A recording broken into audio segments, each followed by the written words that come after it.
They said he walked into his house at 2:14 a.m. He opened the door, turned on the lights, and stood completely still. Same clothes, same face, same voice, but his wife swore that the thing standing in the doorway was not her husband. Because an hour earlier, he had made his third wish, and the Djinn doesn't grant the third one, it replaces it. For decades, the three-wish rule was treated like a harmless story, a trope, something old cultures passed down just to entertain children. But old regional archives tell a different story. They say people who reached their third wish didn't get what they asked for. They didn't die. They didn't vanish. They were replaced. Not by illusions, not by possession, but by something that learned how to be them. And the most terrifying part is that it only needs 3 pieces of information. Researchers found an old pattern repeated across isolated rural regions. Wish 1 reveals desire. Wish 2 reveals fear. Wish 3 reveals identity. 3 pieces, a complete blueprint. There are over 40 recorded cases where someone made 3 wishes and afterward changed in ways no doctor, friend, or family member could explain. One of the oldest stories came from a remote mountain village. A shepherd made 3 wishes at a dried well. Locals said they heard 2 voices echoing back to him. He returned home quiet, smiling to himself, repeating the same sentences over and over.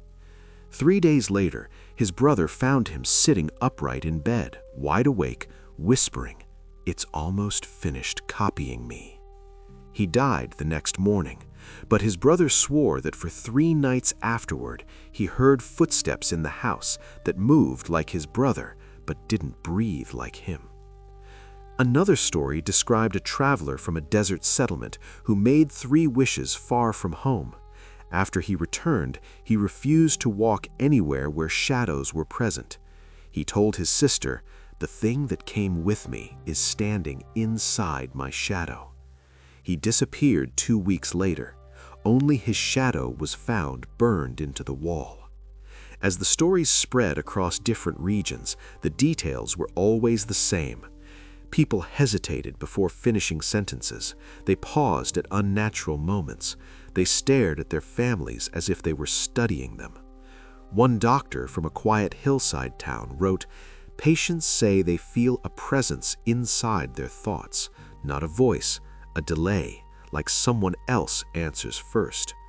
A woman from a large trading city reported that her husband came home after being missing for 2 days. He hugged her normally, but as he held her, he whispered, "Don't ask anything, it's still learning how to be me." That night, he stood at the foot of their bed for hours without moving or blinking, just practicing. The next morning, he was gone, but she heard his voice in the kitchen. When she walked in, nobody was there, just his voice finishing a sentence no one had started. The oldest manuscript ever discovered mentioned a being called Al-Nasak, the copier. It said Djinn don't want worship or revenge, they want continuity.